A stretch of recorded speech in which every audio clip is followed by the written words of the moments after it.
Now recording. It's been a while. Okay, I should have seen that one coming. Wow. It's so good to be back. I've never felt this good to be here with my two best friends.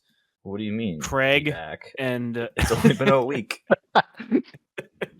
Yeah, I didn't know whether we should like just play cool and be like, yeah, okay, next episode. I think we're jumping right back in. You know, there's been there's a legion of devoted fans. Let's see. We can probably estimate. Let's see. Like so. That seems a little high. How do I find? I just search Gooncast Bosco, and then I always find it. Yeah, you have to put Bosco in. Yeah, that's brilliant. Honestly. Oh my god, it works! It works. Told you. Okay, so when we released Close Encounters of the Third King, 8 years ago, there's 38 views. So you could probably say like 3 of those people are fans, maybe. You know. Oh, and there's 3 of us. What a coincidence! Yeah. And now, finally, after all these years, we have a new fan. His name is Craig. And Craig. Which list are we using again? All right. So here's what's going on. So we've had very little discussion on how to go about this, but about a year ago, I was like, yeah, I'm gonna get started on the true list. Watched everything got removed from the old list, the 1997 list. And in order to do that, I put my faith in God. You know, I rolled the dice, and the first movie that came up was Bringing Up Baby. Now, mind you, it's been I think basically a year. So I watched that for the first time on February 27th, 2024.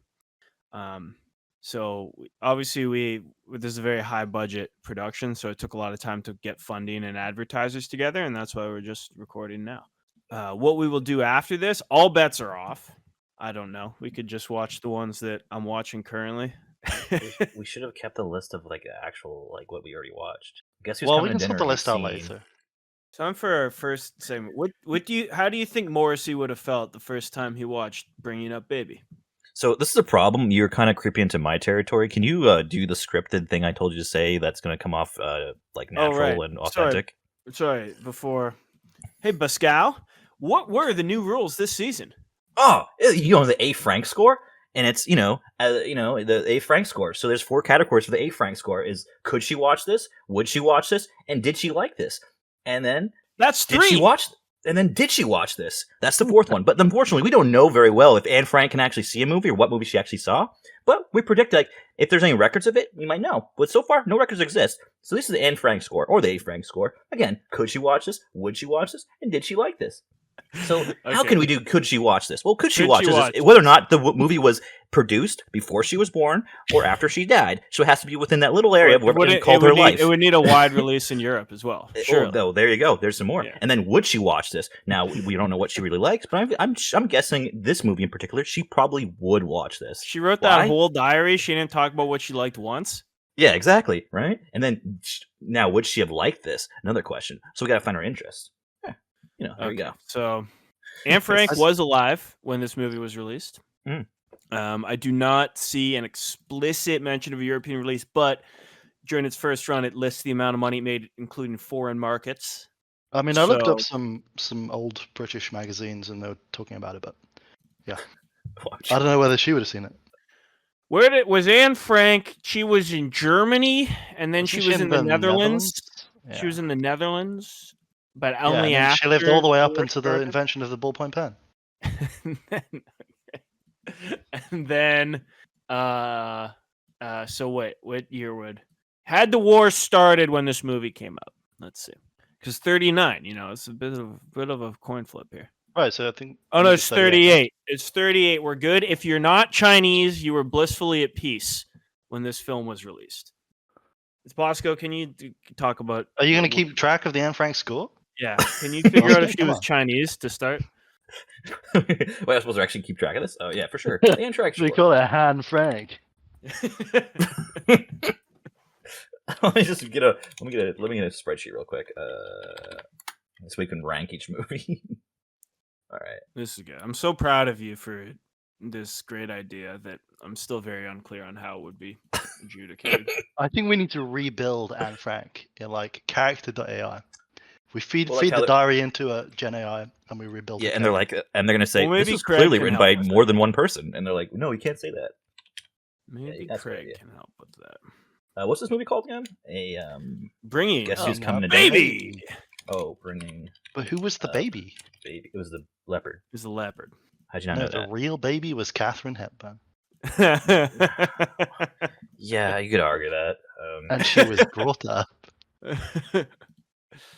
Katharine Hepburn gives one of the most infantile performances ever presented by a highly respected actress, and it's very fun. It is very funny. I mean, It's she's still a funny. completely ridiculous person, but it's hilarious. Hmm. Okay. I so mean, what were you when I saying? start- could she have watched this? Yes. Would she have watched this? Good question. I'm gonna leave that up to you to adjudicate. I exclusively. mean, she's a teenage girl. It's a rom-com essentially. So in her room, she pasted newspaper clippings about movies on her wallpaper. So let's look up that in explanation. Anne Frank Cinema, New York. And clippings featured artists. Goddamn fucking paywall. Fucking jeez. Okay. IMDb. I'm trying to get back to last year of February on this guy's list, and Yeah. it's because it's all in one page. It's starting to max out the RAM that Chrome can. That's hilarious. What date were you trying to get to? I'm at July. Hey, I'm on my birthday. July Hey, 12th, 2024. I need to get back to kind- February 27th, What 2024. kind of movies I'm like did halfway there. Anne Frank like? okay. I'll race you there whilst Bosco is doing whatever he's doing.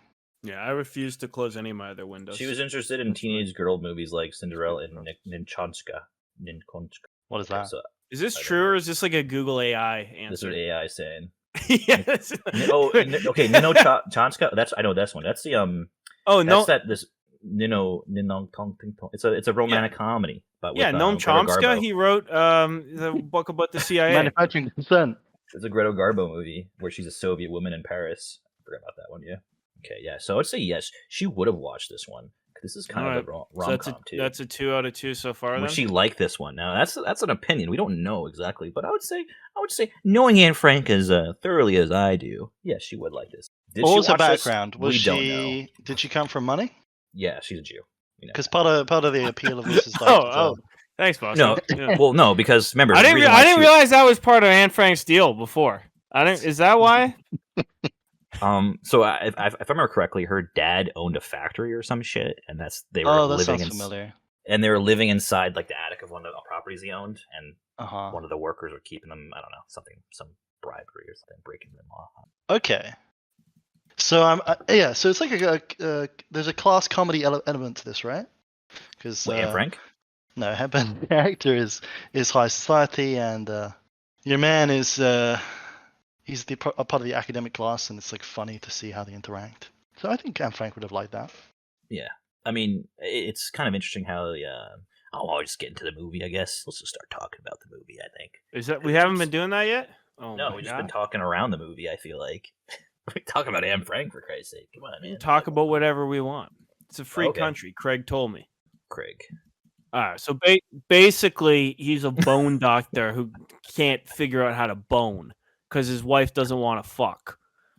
And then what She's happens? not married is- yet. He's not married yet. All right, his fiance, and fiance only wants him to focus on his work, and he's a bit of a putz. And then one day he runs into a woman who's incredibly aggravating and really fucks with him.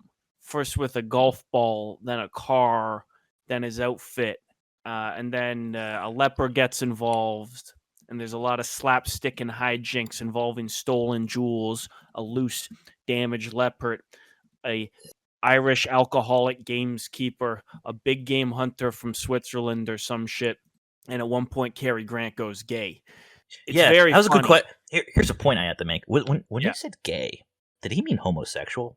Yeah. He was wearing women's That's what it clothing. seems. So is that the first time gay meant gay I don't know if it's in the cinema first time history? ever. Because It's- that's the it 30s. That's is before very the code. early to, yeah, it is very That's before early, the code. I What they think call there's it. a movie that predates it. Oh no, this Ooh. movie is during code.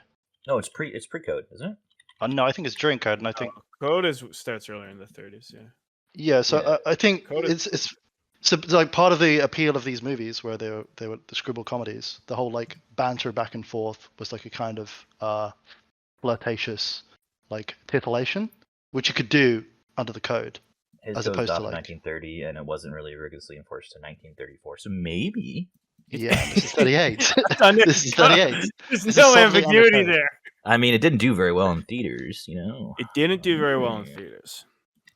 But isn't it kind of weird that the like back and forth, the banter, is the substitution for sex appeal? Yeah, I mean, this Dude, guy, the dude, porno listen, reviewer, listen, probably listen, wouldn't like dude. it very much, but I find it more entertaining. Listen, dude. The thing is, I kind of think it kind of broke the code rules anyways, because you have gays, and there's a lot of private grinding going on in that one scene where they're grinding their privates against each other and slapping ass. I don't know. That sounds fucking cool. I must have fell asleep during that bit. It was like According literally to just like the first Wikipedia, scene. the line was an ad lib by Grant, who was not in the script. Whoa, he can't say that. And then, so apparently, That was his coming out moment. there's coming on the term "gay" was not familiar to the general public until the Stonewall riots in 1969. Is that true? That's crazy. Wow. 1969, before "gay" was commonly associated with as a slang. homosexual. So Cary Yeah. Grant is Yeah. like what they call like a oh my god, he's like a revolutionary. He's a guy Pioneer? ahead of his time. He's a pioneer. That's the word. Thank you. He's calling it like it is. Gay is gay. Well, Right, but there was a film that predated this that said gay. Yeah, which one Yeah, was It that? says the Wikipedia says- 1933 film My Weakness had previously used the. I love just getting on Discord and reading Wikipedia verbatim. Had previously used the word "gay" as an overt descriptor of homosexuality. One of two men pining away for the same woman suddenly suggests a solution to their mutual problem. Quote, "Let's be gay!" Unquote. However, the Studio Wow. Relations Committee censors decreed that the line was too risque and had to be muffled. The film This Side of Heaven, 1934, includes a scene in which a fussy, gossipy interior decorator, wow, Hey, can we watch this things movie just next? really don't change, tries to sell a floral fabric pattern to a customer who knowingly replies, quote, "It strikes me as a bit too gay." So there's two known uses. So at one point in time, there was a fight against gays and not gays. You know what I'm saying? When something was gay, and eventually They tried to gays take won. back the word. Yeah, They eventually reclaim it. gays. They kept trying to take it I'm back gay for and it I'm to be proud of not it. gays, but the gays took it and eventually won. So like the stone, like that's very interesting. There's a fight about gays going on. Interesting. It's like women's sports, even if you think about it. But I mean, the meaning is clear, I guess. Like they felt comfortable to just run with the line, and it would make sense to audiences. Well, very clearly it was colloquial at the time. People weren't getting confused by the meaning of what gay could mean. Yeah, So like gay- if it was interpreted as I'm happy, like it wouldn't be a funny line. So homosexuality has been funny forever. if anything, that means there were gays before gays were gays. Which actually makes what You happened think to Cary Alan Grant Turing started it, very and upsetting. then gay people were like, "Say, that could be a word to describe us, Harry." I mean, I'm not saying that at all, actually. But yeah, okay. I was jokingly saying that like a few lines prior, but I'm seriously thinking there's a nice they call it a paradigm shift of sorts, a scale, spectrum, if you would, when gay meant gay, but gay was not gay. You know, gay. You want to find the tipping point? So when did the word gay go fully gay? You know, Maybe we'll find that out over the course of this podcast series. Wow. Yeah. Well, there are quite a few like funny moments, and that was definitely one of them that made me laugh out loud. yeah, he said gay. A lot of the pratfalls made me No, laugh. it's just surprising. Yeah, that's why I was surprised it's not pre-code because the dialogue was a little bit more like authentic. It felt like at times versus less stuffy. Yeah, but I mean, screwball comedies were a big. That's one of the genres that kind of. Well, this is not a screwball comedy. This is a manic what is pixie if this dream isn't a curl screwball movie. comedy? What is? Sorry, this is Zoe Deschanel, dude. This is a meet cute movie. I'm sorry. 500 spots of leopard. Yeah, this is just 500 Days of Summer, okay? But the guy gets fucking Stockholm syndrome into loving her, which is weird. I don't get that one. What the fuck? Yeah, I want to get to that, but we'll just roll with. Oh, with like other is things. it believable that yes? Because shockingly, in the end, they Cary Grant and Katharine Hepburn do end up together, but it doesn't feel particularly consequential, and it's mostly a tactic. Funny enough, scene. Stockholm is in Europe. Europe Yeah. is where the Holocaust happened and Frank's Oh, score. no. You lost me. Yeah, no, I agree with you. It felt like the romance like came together too quickly. Well, they didn't Yeah. know. Well, so Katharine Hepburn's character is obviously very enamored with him Yeah. from pretty soon after they meet, and he's just too almost like asexual in some ways in his responses of whether he's even aware of it or not, and he just also finds her aggravating is the other part. Yeah, but And then near the end, he just decides, "Oh, I think I actually might more than like you. I think I love you." And then instead of a big kiss or whatever, there's just an additional stunt fall where the bones of the brontosaurus collapse as Katharine Hepburn is hanging. Yeah, which is like a what do you think of like a metaphor for a boner? Yeah, but for a deflating boner. Well, like he just jizzed his pants type thing. I think they did that on purpose. Yeah, like Mr. Bone. I think that was a innuendo. Hays code innuendo. And I want to like make one thing clear. Like I want to point one thing out. The only time she realizes she's in love with him was when the guy tells her that that's what love is. Some guy stalking you. So I don't know if she even loves. Well, she this doesn't. guy. She doesn't. She might be just too. She might be just too fucking autistic to know what love is, and she's like, "Oh, it must love she me." does. She talks to the psychiatrist, and she's like, "So, what do you call a disorder where a man won't leave you alone?" Exactly. It's like, it's fucking retarded. And he said something like, "The love sense is rooted in terms of conflict for the man." So she ascribes that to him. She thinks that he's into her, which I guess is a kind of projection of her feelings or displacement. So I don't get it. I don't get it why she falls for him. I don't get why he falls for her. She falls for him because she's a real loon, not to confuse the call with the leopard.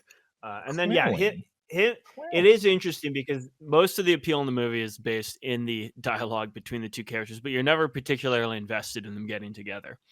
Katharine Hepburn's character is very annoying, and Cary Grant's character doesn't seem particularly appealing either, right? Like even if he's not as zany, he's like a very stodgy professor, and that's part of why it's funny. So yeah, I think that's why they wrapped up the romance so quickly at the end, because they realized that's not really the point. It's a romantic comedy because I don't know. Otherwise, people will think Carrie has gone gay, but if you actually think about it, the romance is like borderline irrelevant to most of it. Well, I take a different approach. I think she's like a love it or hate it character. Like she is. That's like part of the appeal of her, right? Is that she's defying gender conventions and she's bossing the man around and she's athletic and rude and drives the story forward. Drives terrible. Yeah, drives terrible. Steals his car, bangs it up. That was for the men though to laugh at women driving though. Yeah, I think that might have been why it didn't do too well at the box office. Because this is coming on the heels of like many other screwball comedies where the characters are a bit more realistic, whereas Catherine's character is very cartoonish. So like they put all of their store into whether you're going to like the character of Katharine or not. Yes. And she's also playing pretty against type as well. Even when she's in other romantic comedies, she's normally playing a more grounded character, or even to contrast it directly with the other one I've seen, which stars both Katharine Hepburn and Cary Grant, which is Holiday. It's one of the 3 movies they made with George Cukor, in addition to this movie that they made with Howard Hawks. She's much, it's still a romantic comedy, so she has funny lines and whatever, but she's a much more grounded character compared to Cary Grant's character. And they really invert that dynamic for this film. What order were these made in, actually? Which of these came out first? Same year, right? Yeah, they came out the same year. I'm gonna go with Bringing Up Baby came out first. Memory. Holiday came out June 15th. Bringing Up Baby came out February 16th. There you go. Yeah. 4 months apart, these movies came out. Not crazy. But they were in the first film they were in, not the Philadelphia Story, Sylvia Scarlett, which I have not seen, and according to Wikipedia, it was notorious as one of the most unsuccessful movies of the 1930s. She goes undercover as a man. That's why Cary Grant went gay. Now it all makes sense. Oh. So, gay. Was Cary Grant gay? Cary Grant does a Cockney accent in this one. That's gay. I mean, they're all bi, right? They're all gay. Google says he was not gay. But what about in the movie when he jumped in the air and said, "I've gone gay"? His daughter said he was very straight. That rocks. Did Rock Hudson's daughter say the same thing? I don't know if Cary Grant was actually gay. Here's a picture of him and another man being very close to each other without their shirts on. Tell me that's not pretty gay. That's just boys being boys, dude. What about this one? They're at the pool. They're almost touching. Question. This is the same picture, but does it, with it being in like The guy on the grays left was instead of black and Photoshop. white. Why is his Does face this look so make it different? more gay that it's tilted and it's in a different color? It's the same picture, but it's like. But they Does that make it just more flipped the gay? horizontal axis. Does that make it more gay for you? 'Cause I think it makes it does. more gay. Yeah. I actually I can't agree. I think explain it makes why. it more gay. And The here bottom you picture- go. the And bottom here's picture feels more here's the homosexual. cherry on top. How about that one? Does that make it feel? Is that gonna sell it? It's literally just. Hey, wait! 1 second. You know where I've seen that before? Oh my god! Look at this. Look at that. Okay, well, let's Is he stop referring hinting? to visual. Is he hinting? Is he hinting Media? that he's the Katharine Hepburn to this relationship with Randolph Scott? Unrequited love, maybe? Was he a Requited. Mr. Bone in his life? Was he a Professor Bone? Professor Bone? He was undercover. He was Mr. Bone. He couldn't be Professor Bone. Whatever. I don't know. He didn't want his identity to be revealed. Yeah. Yeah. So you said Katharine Hepburn plays against type. They say they made the movie based on her personality. Like she was naturally tomboyish. I think naturally tomboyish. Yeah, it's more the lack of, because I know she's done that. It's like it makes sense she's playing a wealthy girl family, but wealthy character family that kind of aligns with like what her tropes would be or whatever. It's the Yeah. part of being like such a fucking wild card and doing that. Right? Wild card.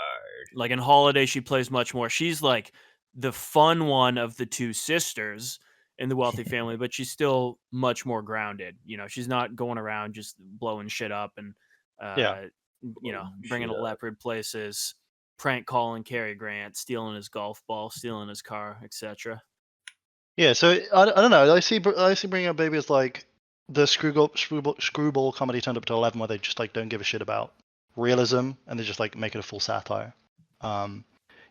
The context at the time is Katharine Hepburn was considered box office poison. She's coming off like a bunch of bombs. They made the movie for her, and maybe she just saw it as like an acting challenge, to like do something different and prove she could do comedy. Wake up, Hollywood. But yeah, people like that's maybe another reason why audiences didn't like it. Like they came in with expectations from her prior roles. And they were wrong. They were wrong. I picked out some reviews from the time, some contemporaneous reviews. Wow. So, Bringing Up Baby was another crazy comedy, so crazy as to be almost pathological.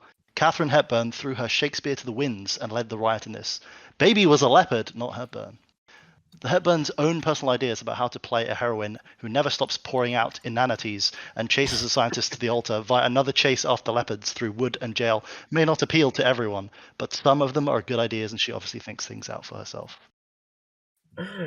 Okay, I just as a shits and gigs, I wanted to like Google Morrissey, because you made a comment about something. Yeah, we're gonna get his little face under every YouTube. Do you want me? Do you want me to read a review he made of this movie?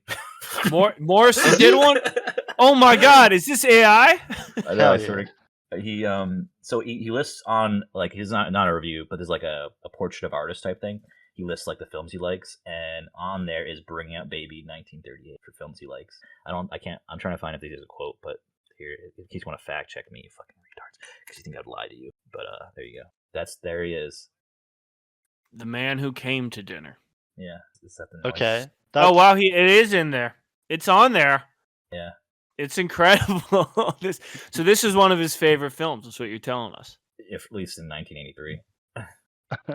Any others on the list? I don't think so.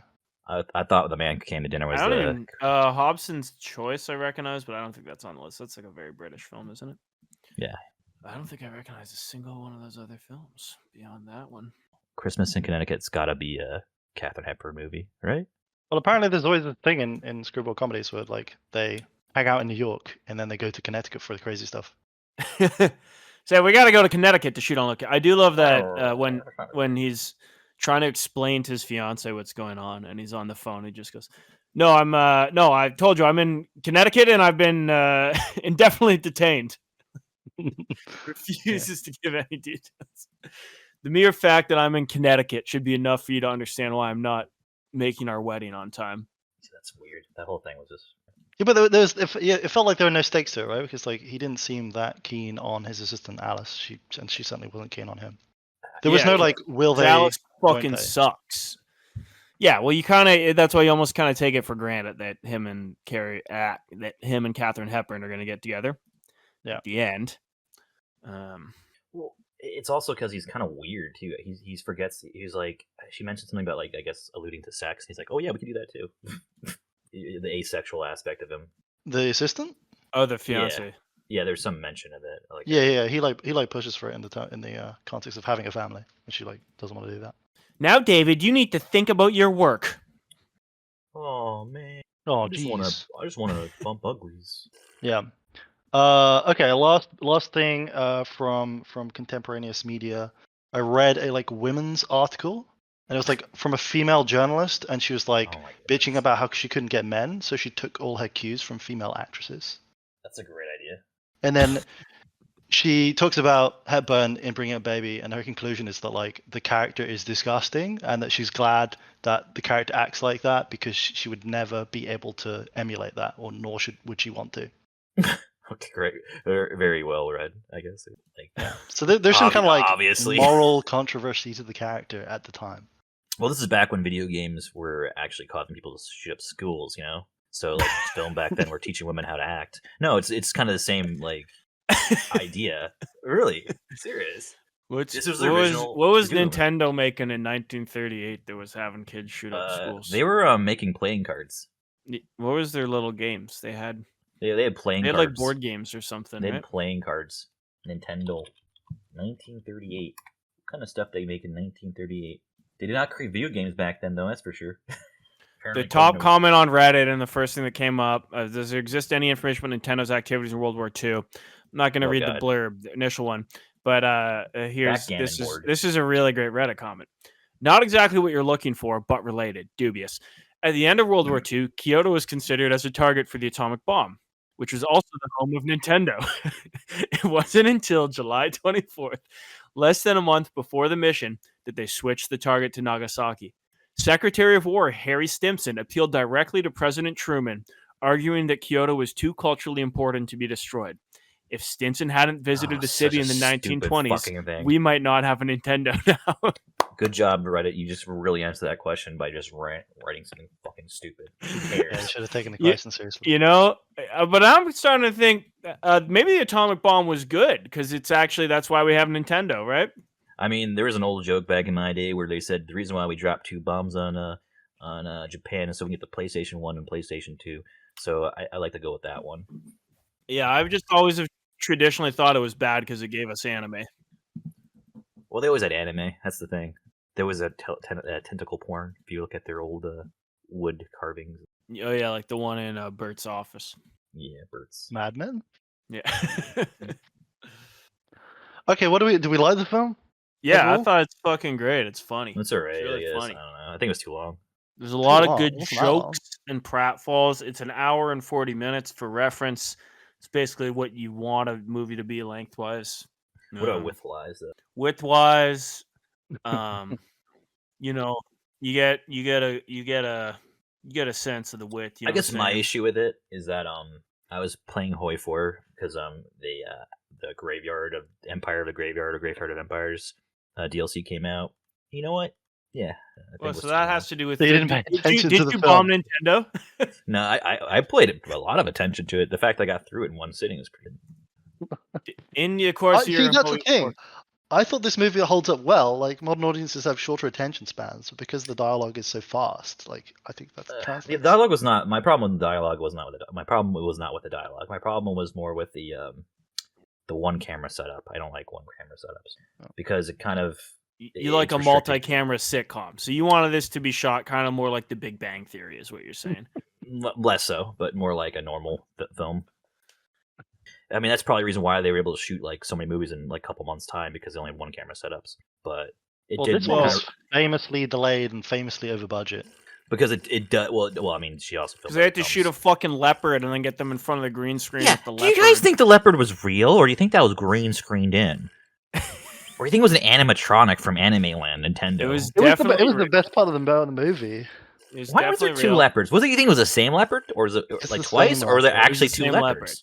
Then why didn't the other leopard? Why didn't the leopard the second time around? Then why didn't they change the spots for 1? Should have given him makeup. And number 2, why didn't it like the song when they sang it the second time to the leopard? And it was like, oh, I'm not listening to this song this time. How are you trained to like a song and not like a song? That's so weird. Wasn't it because it was the other leopard who doesn't know anything about the song? Yeah, maybe they trained. They shot in reverse. So they got the leopard before they trained it for the song, and they shot that scenes first, and then they trained him to like the songs. Or could it be that when they were You shooting can't untrain a leopard. the song wasn't actually on because they're just doing shot. Maybe there was no song. When they're singing, when he's on the roof, you're talking about, right? Yeah, apparently in the novel it's supposed to be a panther, and like a baby is a term for a panther. There's a novel? There's a novel or a Or story. short story which originally appeared in Collier's Weekly. Yeah, it's like in a magazine. Yeah, general interest. That's how people just used to read shit. Yeah, like Dune was part of a magazine. Fucking all the Jules Verne books were, for the most part, were published as serials and magazines. A lot of the Sherlock Holmes stuff. I really Short like stories cereal. and magazines. My favorite book, Count of Monte Cristo, cereal. Those things are delicious. I love Monte Cristos. Monte You eat Cristo is good too. cigars?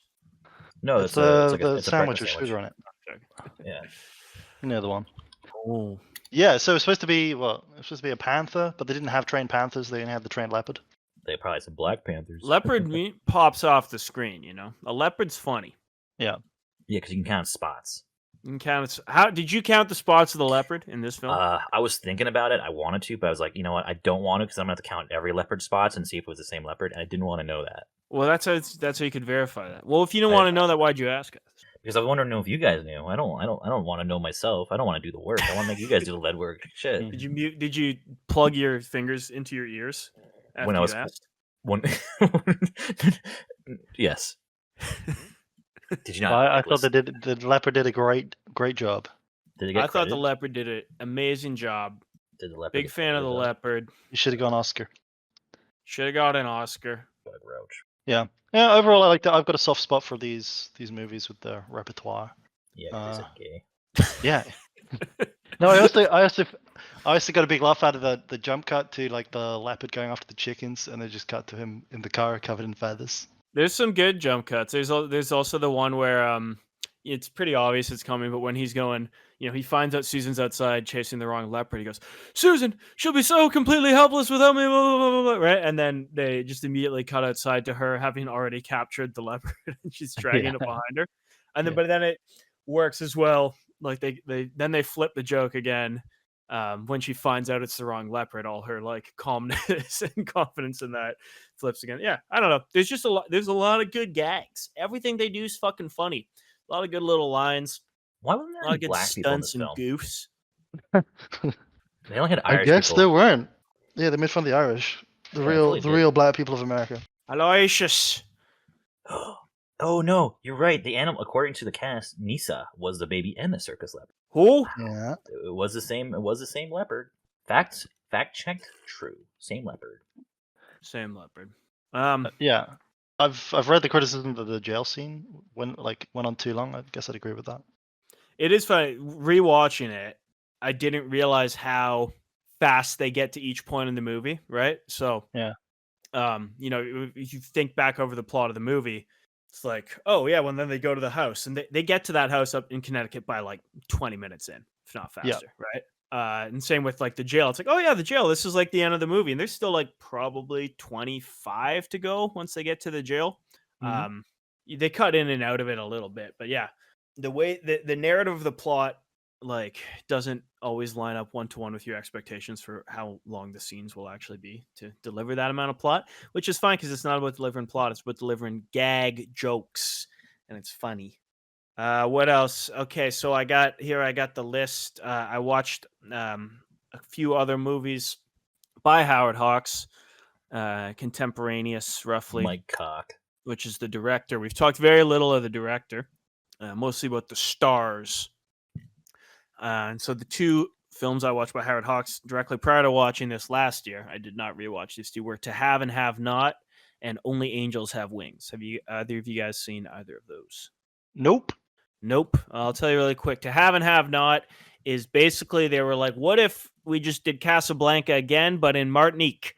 And I find it's pretty enjoyable. It's also, I believe, the first on-screen pairing of Humphrey Bogart and Lauren Bacall. And she's got the fucking, how do whistles work line or whatever. The famous one, you just fucking put your lips together, parentheses on the penis, and blow. Wait, was that the sound a leopard made for mating or something? Yeah, it's kind of like that. But so you see a bit how he's changed what he's doing, especially in light of the war. They're making a lot more. It's a very directly, they're fighting. I don't know is it the Nazis or Vichy France. Either way, I don't remember exactly because again I watched this over a year ago. But that was interesting to see how he kind of shifted from these smaller, more connected features. That and then Howard Hawks would go on to do a lot of westerns and stuff as well, and to also do famously The Big Sleep.